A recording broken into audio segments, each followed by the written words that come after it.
Hi everybody, I hope everyone's having a blessed day today. In today's video, I'm going to be talking about what I felt physically and mentally during the bone marrow transplant process. Before the transplant can occur, I had to undergo chemo and radiation. The chemo was very tolerable in my case, thankfully. However, the radiation was given in extremely high doses, and that's what ended up kicking my butt. I remember during the second day of radiation, I was woken up to receive my second dose of the day, and I could not get out of bed. When I was finally wheeled out to the hallway, I remember I was struggling to stay awake even. When it was my turn to finally stand for the radiation, I could not stand for at least 2 minutes. I ended up needing to sit down, take a break, and I ended up throwing up as well. That was one of my toughest days of radiation that I can remember. During the chemo, I felt no symptoms. However, with the radiation, I felt extremely ill, nauseated, no appetite to eat, and I just wanted to sleep all day. I had no memory of the radiation time. I just remember on the last day when I was watching that video of me ringing the bell, I was not there physically or mentally. All I remember feeling was the relief of the completion of radiation. One of the many side effects of the radiation was I lost my hair. It also affected my skin. It made it dry and itchy, which did not fully recover until a couple months after. The day of my transplant, I was extremely emotional when I was handed the stem cell bag. I was very grateful for this blessing in life, and I was extremely grateful for my donor. I remembered my girlfriend, my mom, and we were all standing watching the stem cells enter my PICC line. I was giving Benadryl before the transplant, but I was finally at peace knowing that this could be the second chance in life. Post-transplant, I had to undergo stronger chemo, and that was because it was supposed to kill all the cells that did not match with me due to my donor being a half match. With the combination of the lingering radiation symptoms and this new chemo, I was still extremely ill. Starting around day 10, I started to be more conscious and I started to feel a little bit like myself again.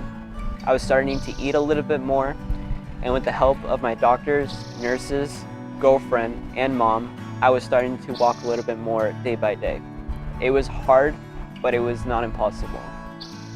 I was also starting to have more energy to be able to shower and do things on my own.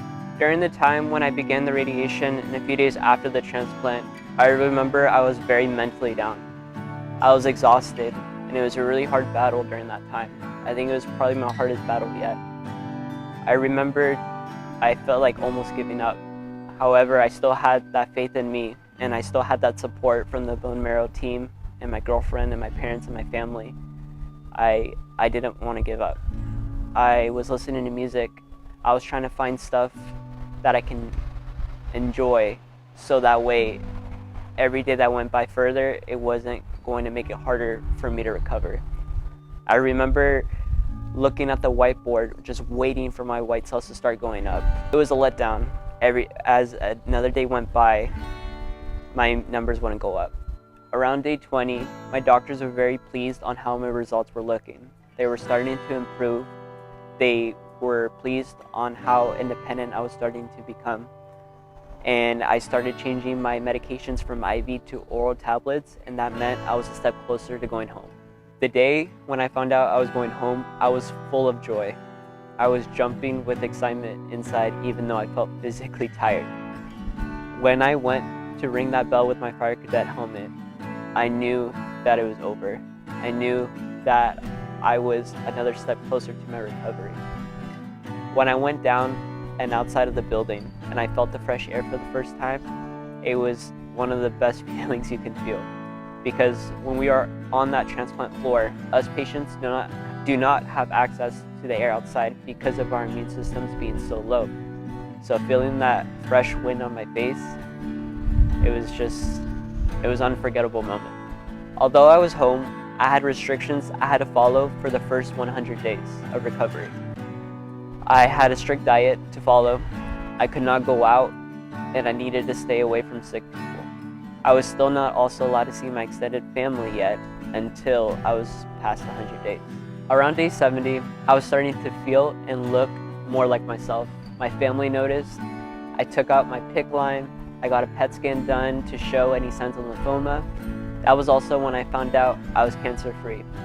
During that 1 week, I was full of happiness. I knew I was closer to the end of this transplant process, which leads me to today.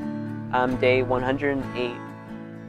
I am past the 100 days of the critical timing of the transplant. I have little restrictions, and I am currently weightlifting and working on my cardio in order to go back to work soon and to resume my fire cadet activities. I'm not sharing what I felt to scare anybody. I want to share because I want to help other patients who has the opportunity to go through a stem cell transplant. I highly recommend it. I want to be as honest what I felt mentally and physically because it was hard, and I want patients to know that it's okay that it feels hard. I just don't want them to give up because it's not impossible. Lastly, I want to thank all of you for your support, love, and prayers. It didn't go unnoticed.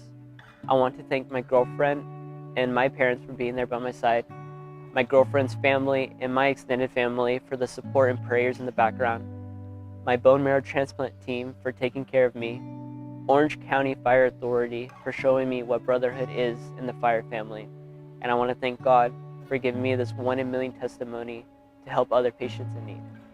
If anybody has any specific questions, please leave them in the 1 in Millions account. I will get back to you as soon as possible.